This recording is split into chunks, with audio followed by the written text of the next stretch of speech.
কিন্তু তার আর্থিক সমস্যা আছে, এই কারণে অনেক সময় অনেক পরিচালক অথবা বিদ্যালয় কর্তৃপক্ষ ছাড় দেন। হ্যাঁ হ্যাঁ, দেখা যাচ্ছে ওকে রাখলে আমার বিদ্যালয়ের সুনাম, কারণ 2 টাকা আমার কম আসুক, কিন্তু বাচ্চাটা আমার এখানে পড়াশোনা করবে।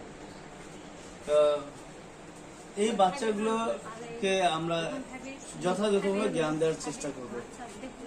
দেওয়ার আগে আমাদের এই কিছু কিছু বিষয় আছে। ক্লাসে একজন টিচার আসে, কিন্তু বোর্ডটা লক্ষ্য করবেন, এই এখানে সুন্দরভাবে লেখা আছে না, আমরা সবসময় ডান পাশে ডান কোনায় লিখে থাকি, যা লিখি এই যে এখানে লিখছি সুন্দর, এই স্টাইলে কিন্তু সবাই নিজ নিজ প্রতিষ্ঠানে ঢুকা মাত্র লিখে ফেলবেন। এতে আপনার নজরে আসবে কে উপস্থিত কে অনুপস্থিত।